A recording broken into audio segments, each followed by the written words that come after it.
veía las copas de... Así se ven los dos vinos diferentes. Este vino es de Toro, que lo ha comprado ella para todos. A ver, que no lo he probado yo. Y después pongo de encima del vino.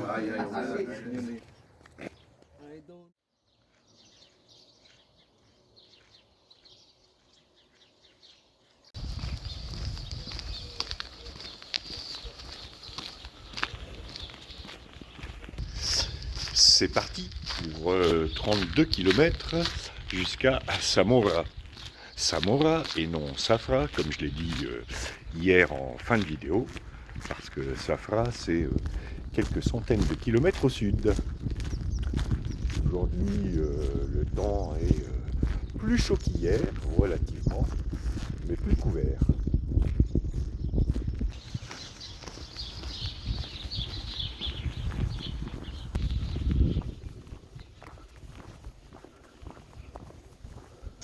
Et je remets mon bonnet de nuit parce que c'est pas quand même super chaud. Et je pars plus tard qu'hier. Il est 7h45. Mais bon, c'est moins loin qu'hier.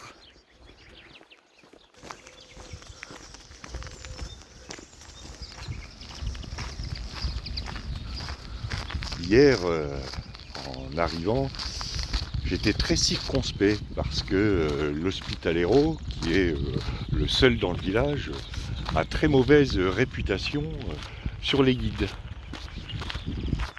Et en fait, la douzaine de pèlerins qui étaient avec moi, on n'a pas trouvé du tout qu'il n'était pas sympa, qu'il aimait trop l'argent, etc., etc. On a trouvé un Hospitalero très sympa, dont la mère nous a fait un très bon repas le soir. Et finalement, je trouve que cette mauvaise réputation n'est pas du tout méritée. À tous les coups, il y a eu une mauvaise expérience d'un groupe ou de quelques pèlerins. Et c'est comme ça qu'il a hérité de cette très mauvaise réputation. Comme quoi, il vaut mieux expérimenter par soi-même. J'étais très content de ma soirée et de ma nuit.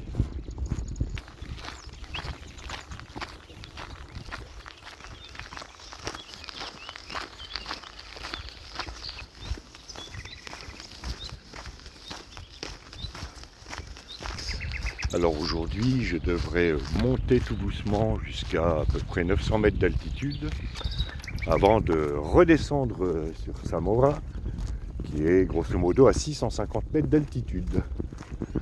Donc ce sera surtout en descente.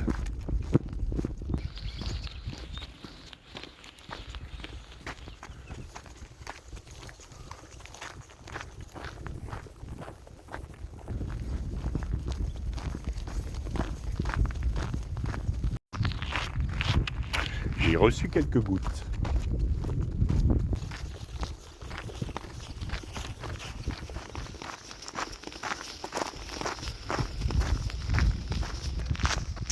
Bien, maintenant que je suis échauffé, que j'ai atteint le point culminant de l'étape et qu'il commence à pleuvoir, nous allons peut-être continuer avec ces guerres des Goths.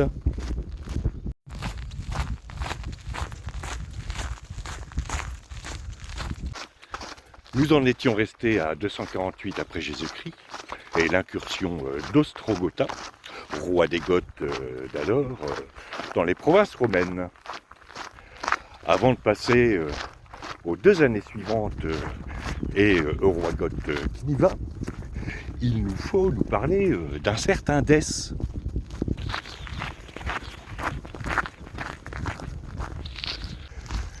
Si vous vous souvenez, c'est à la suite du refus de l'empereur Philippe l'Arabe de payer un tribut aux Goths et à leurs alliés que ces derniers avaient envahi une partie de l'Empire romain en franchissant le Danube.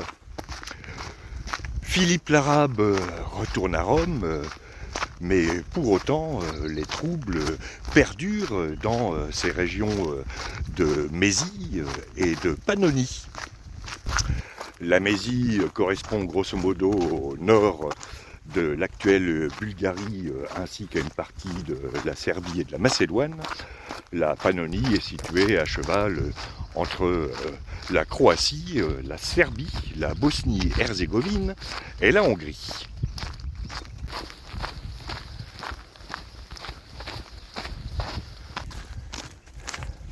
Pendant que les combats font rage dans ces deux régions de l'Empire, deux usurpateurs en profitent pour se proclamer disponibles pour le poste d'empereur. Jotapien en Cappadoce, dans l'actuelle Turquie, et Pacatianus, qui se fait acclamer par les légions de Mésie.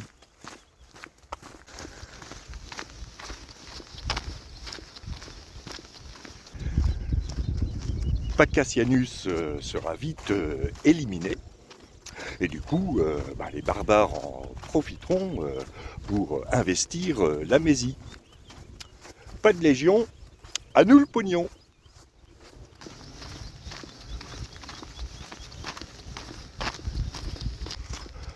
Quant à Jotapien, il sera plus tard éliminé par ses propres troupes. Ça devait être une pagaille.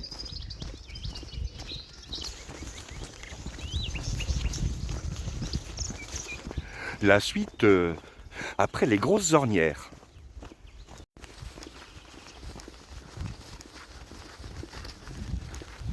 L'empereur Philippe l'Arabe est tout de même assez dépité de ce qui se passe dans les provinces des Balkans. Paraîtrait-il qu'il songe même à quitter ses fonctions, ce qui est peut-être à l'époque le meilleur moyen de survivre. Un certain sénateur, Dès, l'en dissuade. César, je te dirai ça après la grosse ornière.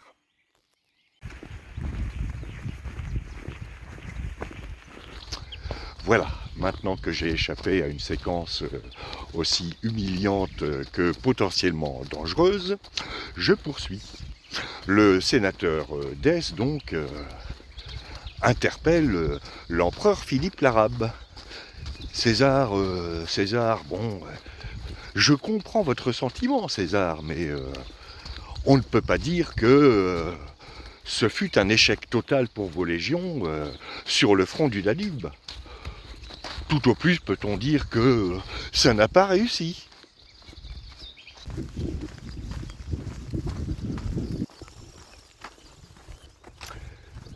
César est flatté, et du coup, il charge Dès de rétablir l'ordre en Mésie et en Pannonie. Ça tombe bien, Dès est d'origine pannone.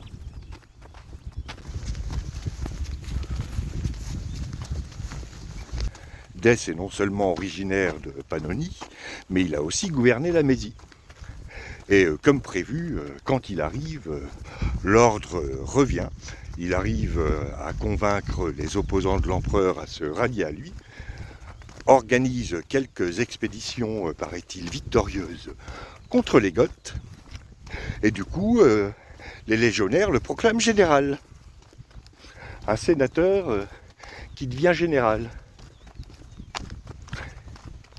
J'essaie d'imaginer Gérard Larcher en costume de général romain.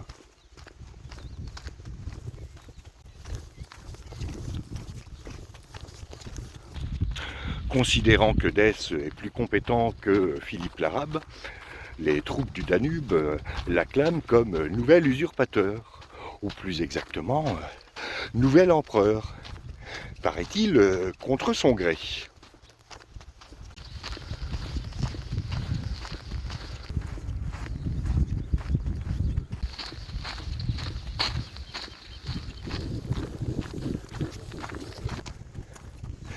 Dès, qui n'a pas envie de finir en goulash comme Pacatianus ou en kebab comme Jotapien, envoie un message à Rome en assurant Philippe l'Arabe de sa totale loyauté, en disant qu'il a été proclamé empereur à l'insu de son plein gré.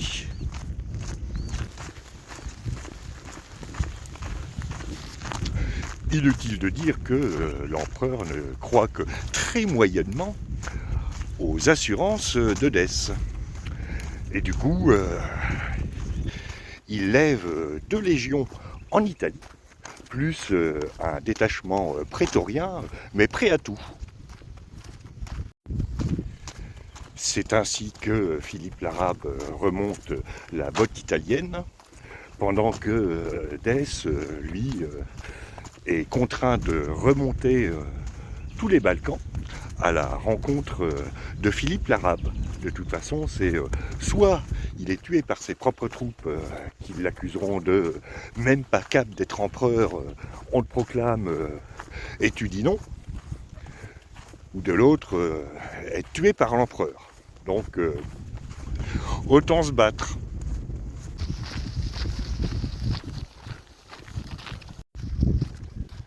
Qu'adviendra-t-il de cette confrontation entre l'empereur légitime et l'usurpateur, proclamé malgré lui? Eh bien, vous le saurez après le second petit déjeuner, en espérant que je trouve un truc ouvert.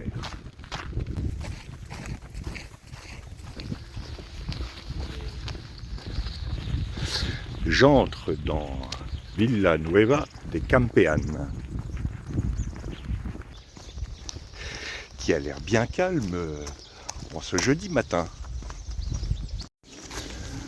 Alors ça, c'est l'albergue municipal. Mais a priori, il n'y a que dalle dans le coin. Je vais aller voir le clocher de l'église, avec son nid de cigogne.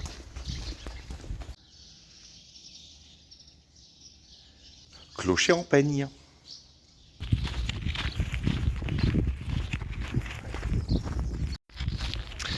Pas de second petit déjeuner. Bon, je vais me faire une pause céréales. Je trouve un endroit où m'asseoir par contre. Alors, vu que là c'est le seul caillou à l'horizon, c'est là que je ferai ma petite pause.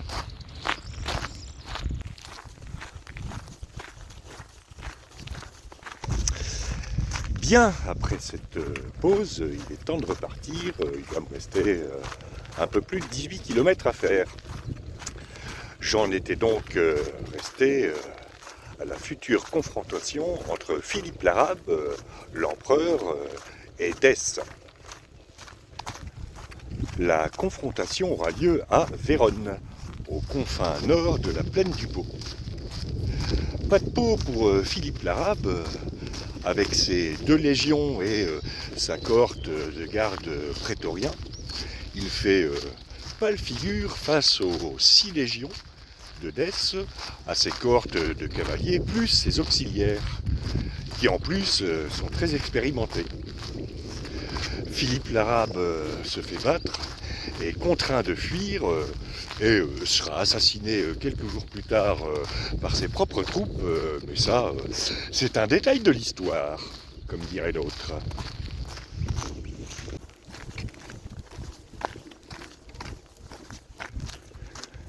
Dès devient donc empereur romain, et comme c'est un grand admirateur de Trajan qui régna au IIe siècle, il se fait appeler Trajan Dès.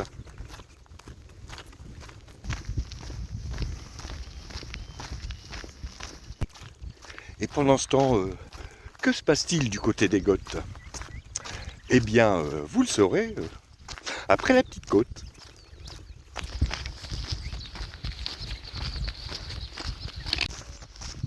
Un jour que le percepteur Ericsson était en train de compter les sous des précédents pillages, il remarque que les légions romaines s'en vont. Aussitôt, il part prévenir le roi Cniva et lui dit « Chef, les Romains s'en vont !» Et oui, ils s'en vont parce que Dès est allé combattre Philippe l'Arabe. Cniva réfléchit quelques instants, regarde son percepteur et lui dit « Mon petit Ericsson, je crois que c'est le moment d'aller faire quelques ponctions en Mésie et en Dacie. Mais sire, regardez notre beau Danube bleu, il va être difficile à traverser. Allons, allons mon petit Ericsson, regardez notre beau Danube bleu là et blanc, il est gelé. Ce que je ne comprends toujours pas, c'est pourquoi les Romains sont partis.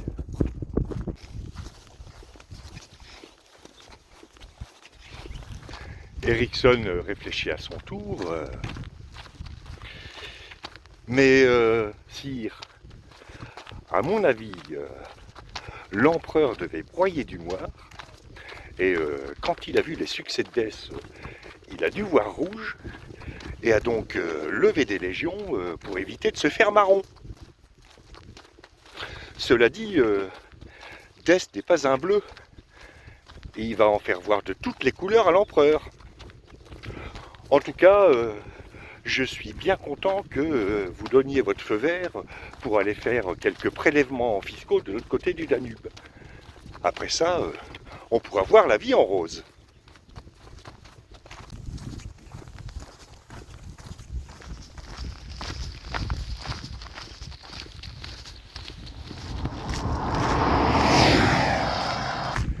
Bien, je viens de faire une petite pause pour masser mon pied gauche, ce qui me fait un peu mal.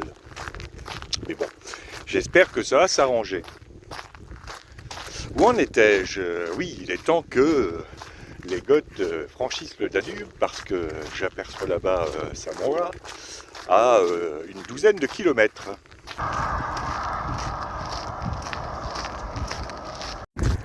Profitant du gel du Danube, les Goths et leurs alliés, notamment les Carpes, franchissent le fleuve en 250 et entreprennent d'envahir 3 provinces de Dacie. La Dacie qui à l'époque s'étend sur une partie de la Roumanie, de la Serbie et du Monténégro.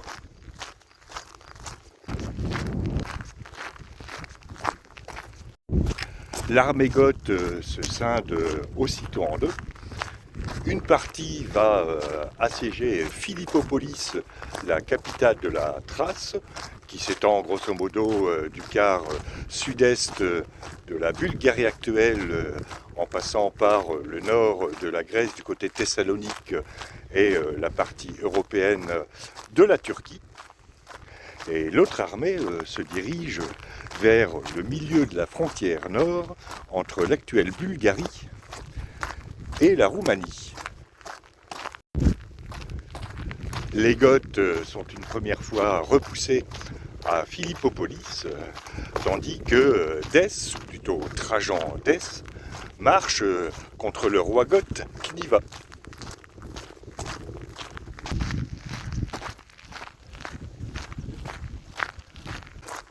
Le début de l'expédition des Romains est un succès.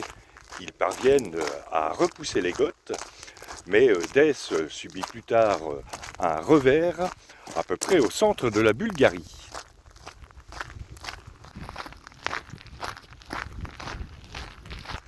Le roi Cniva décide de marcher à nouveau sur Philippopolis et face à la menace goth, le gouverneur de la ville décide de s'allier aux Goths.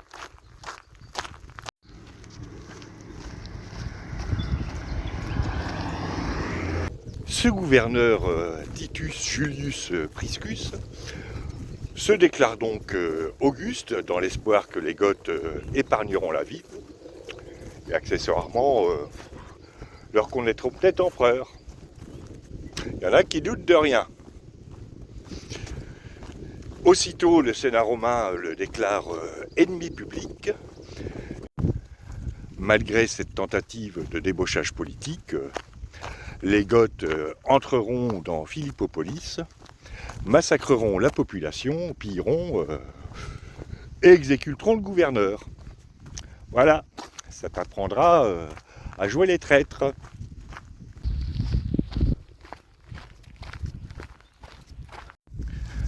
Dès décide de se replier en Mésie et de profiter du fait que les Goths qui ont amassé un énorme butin doivent le transporter, qu'ils seront longs, et ce sera le bon moment pour attaquer. Il obtient un nouveau succès, mais succès qui n'est pas décisif.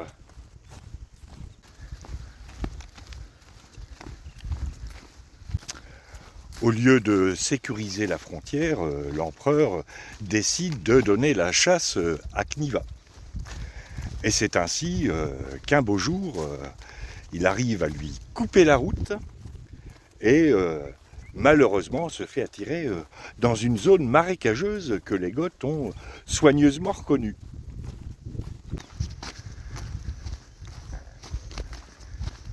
Cet endroit, situé dans l'actuelle plaine de Dobroudja, est en effet situé non loin des Bouches du Danube, à peu près à cheval entre la Roumanie et l'Ukraine. Les troupes romaines se font laminer, et au cours de cette bataille, l'empereur et son fils périssent.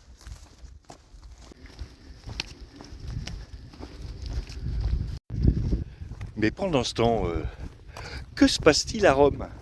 Parce que l'empereur est absent, son fils aussi, il a bien un autre fils qui est resté là-bas sur place, mais vu la valse des empereurs et des usurpateurs, il doit bien se passer un truc.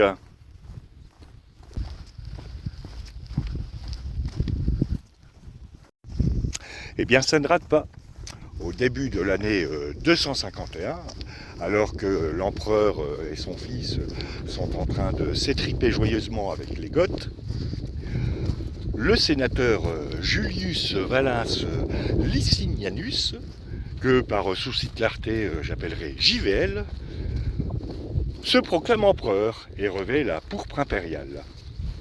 A priori avec la complaisance du Sénat, mais ça ne durera pas longtemps, parce qu'il sera exécuté en mars 251.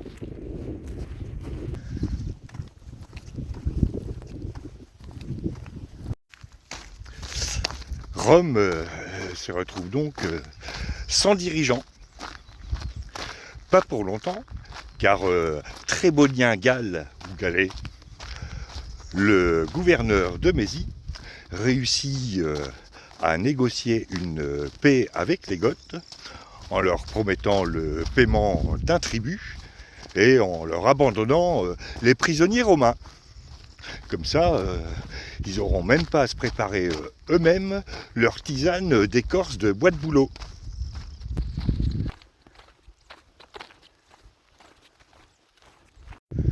Du coup, les légionnaires sont contents.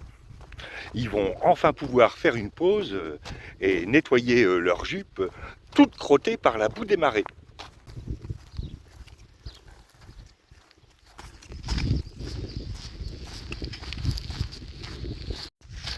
La paix revient peu à peu, même si les Goths s'agiteront encore en 253.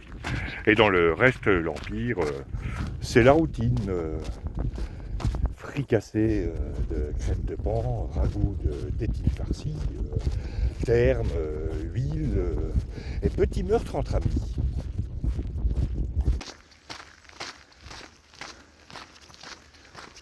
Les Goths resteront-ils confinés au-delà du limès danubien?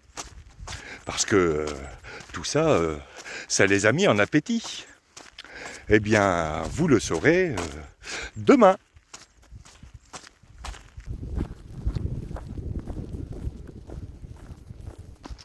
La douleur que j'éprouve sur le côté du pied gauche vers le talon, je pense que c'est dû au choc répété. Avec mon ampoule sous le pied droit, j'ai dû compenser certainement avec le pied gauche. Et maintenant, le pied droit, ça va. Bon, ça pique toujours un petit peu, mais moins que si j'avais marché sur un igloo.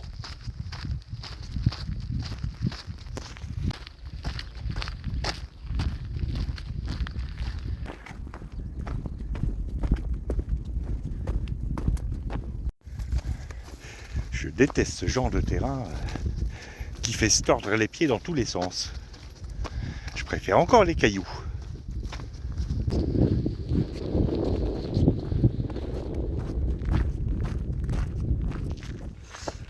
Voilà, j'arrive en vue de Samora, qui est plus étendue que je ne l'imaginais.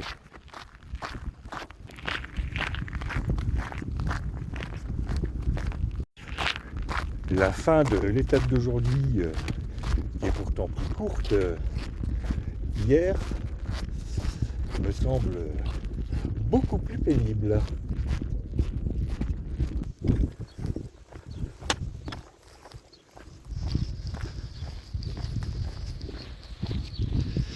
J'arrive à Samora, Samora qui est sur les bords du Duero, ou Douro, qui se jette à Porto, au Portugal.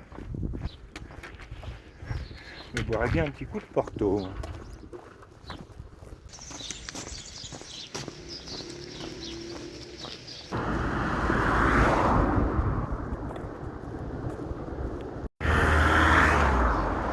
Et je vais traverser le Duero sur ce vieux pont de pierre.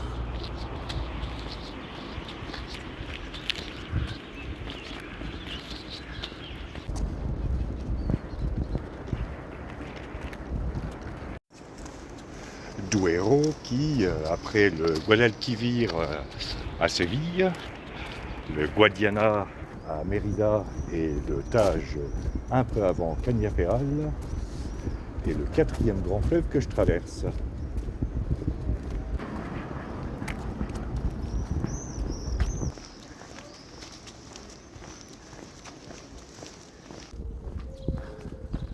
Alors normalement, l'auberge devrait être dans les environs.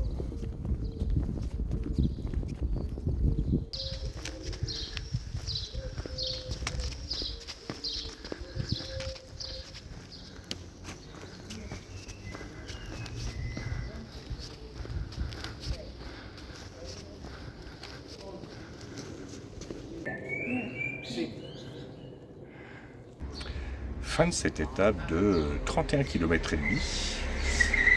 J'attends maintenant que l'auberge ouvre, mais elle ouvre qu'à 3 heures. Donc en attendant, j'ai trouvé un coin à l'ombre. Je vais essayer quand même de régler cette histoire de douleur à la cheville gauche. Et en attendant, je vous dis à demain pour de nouvelles aventures. Et demain, ce sera court.